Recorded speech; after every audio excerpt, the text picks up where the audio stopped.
Hi, this is Judie Mancuso. I'm the founder, CEO, and president of Social Compassion and Legislation. And this is our podcast, Because They Need Us, episode 4. And today I'm honored to have as my guest T.K. Pillan, a longtime plant-based food entrepreneur, investor, and advisor who has helped shape this movement for more than 2 decades. In this episode, we're going to talk about the past, present, and future of plant-based advocacy, what the movement got right early on, where we are today, and what must happen next if we're serious about creating a more ethical, sustainable, and compassionate food system. So thank you, TK. Thanks for joining me. Oh, it's a pleasure to be here. And thanks for all of your work. Thank you. Yeah, it's definitely a team effort here. It is. It takes quite a big village. So you've been in the space for over 20 years, and thank you so much. What did the early plant-based movement get right, and what did we underestimate? Yeah, so I would say we got a lot right, and that's why we're in this moment today, which is we were very successful. As you mentioned, I started in the movement just over 20 years ago, and that was due to the advocates before me who I read the China study, I read Diet for a New America, and those are two influential pieces that helped really turn me into a dedicated plant-based eater. And then, based on my own experiences and continued learning, gave me the passion to start Veggie Grill. So I think in a lot of the entrepreneurs I know and have worked with, they all had different moments that were created by other advocates to give them the passion to move forward. And then we created a lot of passionate entrepreneurs. We continued to educate the public, and so we created a lot of momentum from 2006 when I started through 2015 was quite a growth phase, and then it really took off 2015 to 2019. And it was so successful that we invited a large pushback by the meat industry and the dairy industry as well. But they saw it as a real challenge and a real threat, and they've successfully slowed the movement down. And so, now we need to chart a new path up the mountain, in my view, given where we are today. Like everything we did got us to a certain point, and now we need to do some different things to get us to the next point. Yes, it's definitely a new growth spurt. Diet for a New America was the book that I read, and followed by May All Be Fed, that John Robbins wrote back in the late 80s. And that is what pushed me over to veganism as well. So your point is really well taken, that the advocates back then, with their books, with their studies, and bringing those of us, that were on the compassionate side, but maybe didn't have all those facts and studies at the time, but had the heart for it, right? And then when they came through with the facts and figures and all the compelling evidence, you're right. I mean, that's where I got my start. And if that's where you got yours too, and I know a lot of others, then yes, there was a lot of great things done. And with Veggie Grill, wow. I mean, that was the answer for so many of us looking to have comfort foods such as that, and be able, the El Segundo location, living in Orange County, every time going back and forth to LAX, that was the excuse to get off there and either eat before we got on the airplane at Veggie Grill or eat when we got off. But that was a major stop. So today, plant-based is more visible, but progress is uneven. what's actually working, and then what would you say is holding us back? You talked about the industry. Go ahead and expand on that, please. Yeah, if you're in the plant-based food sector or keep track of it, you've likely noticed a somewhat of a contraction recently over the last several years. And so every industry that grows quickly generally has a little bit of a correction. Um, and that's usually caused by overinvestment and supply then quickly growing past the emerging demand. And I lived through that in my dot-com internet web 1.0 days as well.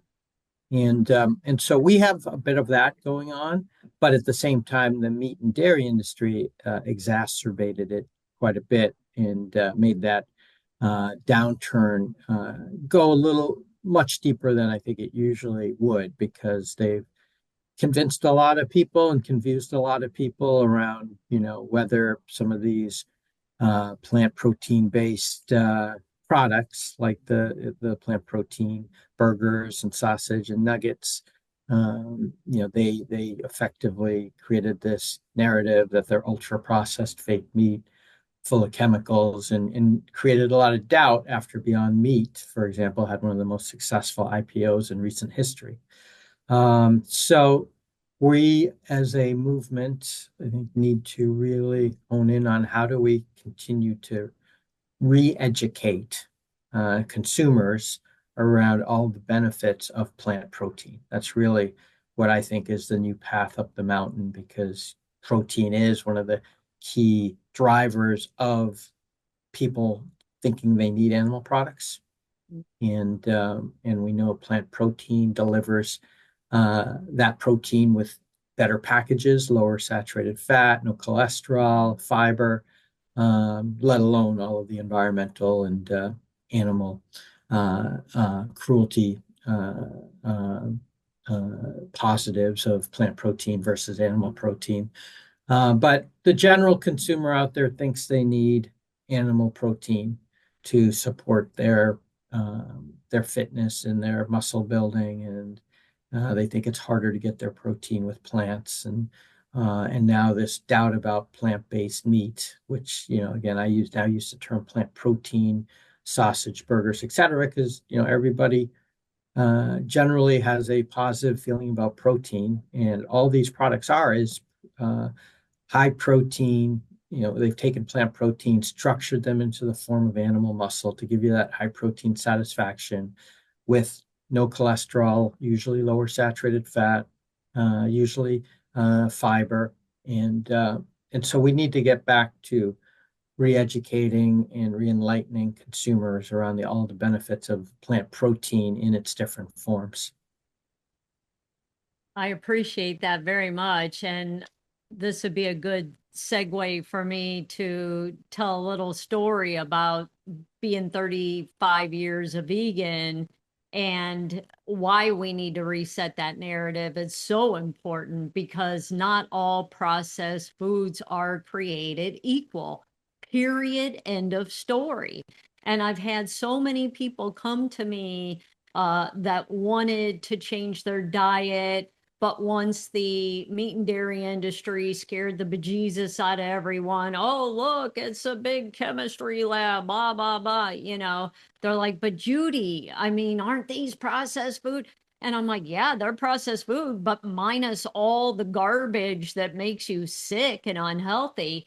And, so my story is that I recently had a lot of tests done in my 60s, been vegan 35 years, and just general health resetting, having a baseline. And one of the things that the doctor I was seeing, who is in his 70s, been practicing forever, he said, I have never, and these are his words, I have never seen anyone in your age group who does not have calcification on their arteries. Okay. Never was his word. And I said, because you probably never had a vegan for 35 years, pure snow vegan come in and take this test. And I have been eating those processed vegan foods my entire life. Okay, I'll admit to it. I love them. I do have a bunch of grains and fresh vegetables, don't get me wrong. But at least one meal, I have some processed vegan food in it. And I mean, when you're walking living proof of what this food and this diet can do for you, as you of a 20-year vegan, me 35, was on with Wayne Pacelli the other day, 42 years of vegan, Simone, none of us are experiencing the health issues that our others in our age group are. So, I'm originally from the Show Me State, Missouri, and seeing is believing. And definitely, there's enough of us now who are aging, unfortunately, but aging so much better than our meat eating peers. And I also know from doing the legislation at the Capitol what the opposition, as we call them, can do to you. When we bring a bill forward, all they need to do is create enough noise and confusion that then the legislators want to throw up their hands and say, a little too much noise on this. There's confusion. And lo and behold, you don't get your votes.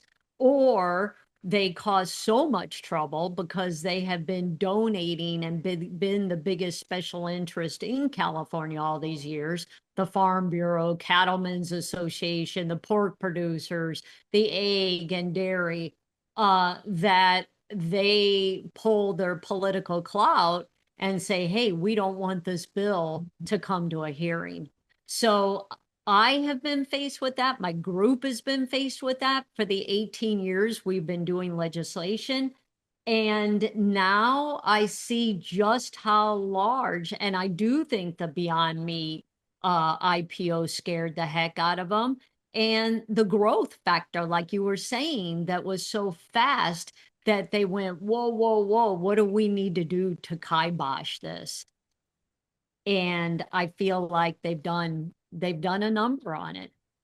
Yep, yep. So, yeah, so I would say we need to, again, re-educate and re-enlighten the non-plant-based eaters out there about all the benefits of plant protein in its various forms. And again, I'm using the term structured plant proteins because, um, most people, I think, when they hear processed vegan meat, they're automatically thinking fake, artificial. And Right. what they really are structured plant proteins. They're plant protein that's going through a simple process of heating, cooling, and pressure to restructure that protein into the same form as animal muscle.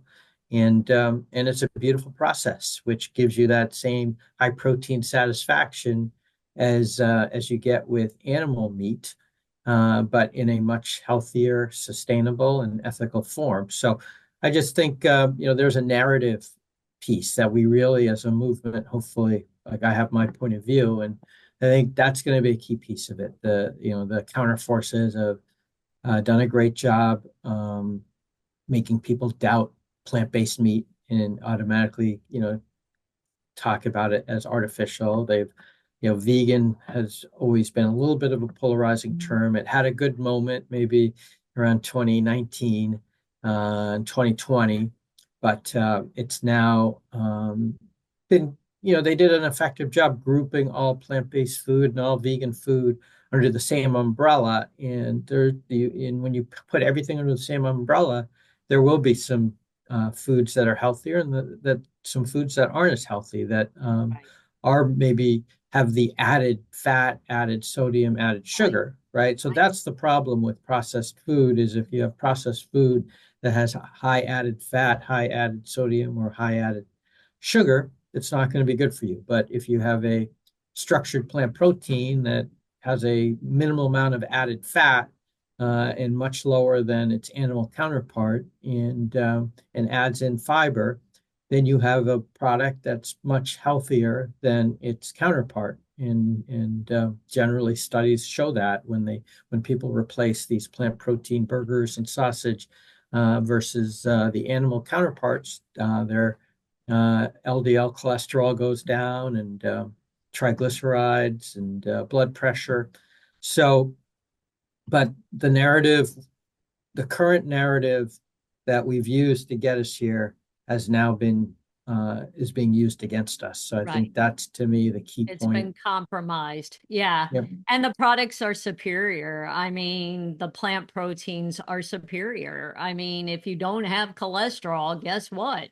You're not getting hardening of the arteries, not by what you're eating, that's for sure. So then the question is, how do business, investment, and legislation intersect to accelerate or slow the plant-based change? And if there's anything that we could be doing in the legislative world, of course, I'd love to hear about that as well. Well, you definitely are more of an expert in the legislative world than I am. But I think at the end of the day, we need to uh, make sure plant protein gets its due, right? And I think, again, if you focus it on plant protein versus vegan or plant-based, I think you're going to frame it in a way that is going to face less immediate resistance, right? It's like, hey, we just got to make sure there's great plant protein based options, and there's a lot of reasons to actually prioritize plant protein. There's a lot of studies. When you say it that way, when you say prioritize plant protein, I think you're not telling people we're trying to make everybody vegan, which will create immediate resistance. Of course, there's groups and advocates that try to help show people all the benefits of being vegan and 100% plant-based, and that's great. That helps build our committed base. Right. But when you're dealing with legislation and some of these mainstream groups, it's not going to work, because they're not going to go from where we are today to something that implies that that we think vegan is better. These mainstream groups just won't endorse that. So, but I think we can get them to say there's a lot of reasons to prioritize plant protein, and that's the next step, to make sure plant protein starts getting its due, and at the same time let all the advocates who are focusing on 100% plant-based and vegan keep doing their thing if they feel like they're hitting a certain audience and able to convert. That's great, but at the same time we need to repopularize plant protein, and that will help all the companies providing plant protein based products to start growing again and bring better and better products and better marketing, right? And continue to then make it easier for all the people who say, well, maybe I should go vegan or plant-based. And then it's like, well, yeah, look at all these great plant protein products that I know plant protein is good for me. And look at these products. And now I'm not scared away from it or doubt that it's actually beneficial. So I think it goes hand in hand. Well, the new food pyramid came out that was just, so upsetting to see, because that industry had a heavy, heavy hand in it to get their meat and dairy at the top of the pyramid. And that's what it screamed to me, was the industry wrote this. But you could see plant proteins are hanging in there, as far as proteins go. At least they did acknowledge, right, that plant proteins could be on that list of proteins. So, but everything else about it was pretty awful. Yeah, I mean, it was clear that was written in partnership with the USDA, that was really focused on supporting the Cattlemen's Association, and making sure beef and dairy were now recommended, which is pretty, as we know, goes against all the studies out there of all the negative effects of too much red meat and too much saturated fat, and dairy also is a high source of saturated fat. So, we know that, that was obviously industry influenced quite a bit. And and they It, did their best to, throw doubt on vegan, vegetarian foods as well. So, but that's, at the end of the day, a trailing indicator of everything that's happened, it right? It's is. just like that all that has been Yeah, out there, and the current administration and right. powers that be supported that narrative and wanted That's or want to right. keep supporting it. So they did that in the guidelines. But I think when you come back to it, you know, protein is important, and beef and dairy are good sources of protein on their own, right? They're high in protein, and that's why people think they need them. And so I think that again comes back to we have to refocus on, hey, plant protein is actually the So best way to superior. get your Right, protein. Like, hey, right. and yes, beef is a high source of protein. It's a good, it is a good source of protein, but it's also a good source of saturated fat. And Comes with a lot of yeah, baggage, a lot of yeah. baggage. Well, the fact that Secretary Kennedy said, we have to end the war on saturated fat, it was like, oh my God, how much did they pay to get him to make a statement that absurd? Um, the American Heart Association. We're not talking about fringe groups here. The World Health Organization, IARC proved that, sausages, hot dogs do cause cancer, are carcinogenic. So the verdict is not out on saturated fats. There is no controversy there. It is just purely political that they could come out and say anything like that. Well, one of the last questions I wanted to ask you, and this has to do with, what needs to happen next, and for plant-based eating to become the default, and that we can sustain it, that we can scale it and sustain it, because the one thing that we know is not sustainable is meat and dairy, right? Hmm. um Hmm. that that's not the answer. Our planet can't do it. So what do we do with plant-based proteins from here to the next decade? Yeah, so I'd say, hey, as we talked about, it was the movement that created all this progress, right? From the advocates to the, across all different fields, from the pure protesting and, more direct counter to meat and dairy, to the health professionals, to the entrepreneurs, and we all effectively created this progress and influence that now has been countered. So I think it's not going to happen overnight, but we as a group and a collective need to regroup and refocus on the best paths back up this mountain from where we are today. And so I think at the end of the day, I keep coming back to this simple concept of we need to get the general public to uh, understand all the benefits of plant protein. And if we do that, we will all, start the tide will start rising again. Mm, And but right now that is not out there. Right now the narrative is, oh yeah, I heard plant-based was good for me, but it actually isn't. And there's a lot of, and the only way to actually be healthy on plant-based is to maybe eat a lot of beans and tofu. And hey, that's true. Like those are very healthy, but um, they're not going to turn the majority of the mainstream market that has acquired a taste for that's meat and that high protein satisfaction. If it did, I don't think we'd have this problem. I don't think, factory farming wouldn't have been created. Like people would have been happy with their beans and tofu. But, exactly. the human palate, once they get the taste and satisfaction of high protein combined with fat, which is what meat is, they don't want Hmm. to give it up. So I think we as a movement, need to really hone in on plant protein and structured plant proteins along with, beans and tofu and nuts and seeds, and talk about the spectrum of plant protein options, and that we should everybody is better off prioritizing plant protein, and everybody should make their own choice, because I think that's the other pushback you get Right. sometimes, is telling people what to do and Yes. taking away their liberty and freedom and choice. Like, no, I think, again, we want to get as many people to go 100% plant-based and vegan as we can, but that's going to be a much smaller, slower, much smaller audience that's receptive to that. And if we could get the larger audience to prioritize plant protein and understand why that's good for them, then we'll start climbing back up the mountain and start creating the momentum that will hopefully get us to the next summit here.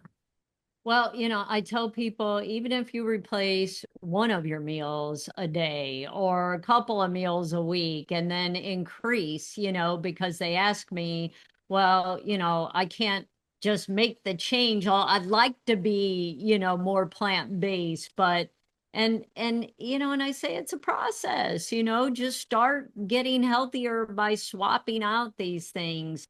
And then maybe you go days and days without having any. So, but people say, well, oh, does it taste like chicken? Or when you talk about a product and I say, well, I don't know, I haven't had chicken for now over 35 years, but what I do know is it tastes really good. Yep. Yep. And I think it probably tastes better than that chicken because it doesn't have all that grease and all the other stuff to go along with Yeah. it. And yeah, and I think I'd throw one more comment in there, is like the meat industry has done a great job grouping all these products under one narrative: ultra processed fake meat, actually higher in fat, not good for, like, and we just need to educate people, check labels, read the labels, decide for yourself. We're not here to convince you of anything that you don't want to. Just check the labels and make your decisions. There's a lot of benefits of plant protein, and you should check the labels, read the study. But like, I think we have to get back on the offensive in terms of working on all the positive features of plant proteins, and not let them all be narrated under processed fake meat full of chemicals, because that is part of the reason this industry has really slipped as a whole, right? Well, that's a good place to leave it, is read your labels, because you can see when something has a handful of ingredients and you can actually understand them, like avocado oil and what's some of the pea protein. This is not a problem. These things put together make actually a good product versus hamburger chicken that the animals have been raised in horrible conditions, and the water it's taken and the greenhouse gases and then the cruelty of how they live kill them, and then at the end of the day those proteins are the ones that are the absolute worst for us, because they are full of fat, and it's saturated fat which clogs your arteries. So back to Diet for a New America that tied all that in so well for us with the animal cruelty, the environmental impact, and health, and the benefits and the not benefits of the animal diet. So thank you so much. And if you have anything else you'd like to leave people with, please let me know. But I really, really appreciate you. And because without folks like you out there really, breaking new ground, pioneering these restaurants and this food, people like me don't have it as good. So I love it. Thank you. And please keep doing what you're doing so well. Well, thanks for the nice words, and as I mentioned, it's a team effort, and you obviously have led the way in a lot of different areas, and that have been very impactful. So, thanks for everything you're doing and keep doing. And I think, like all of us, just need to keep working. Sounds good. Thank you. All right, thank you.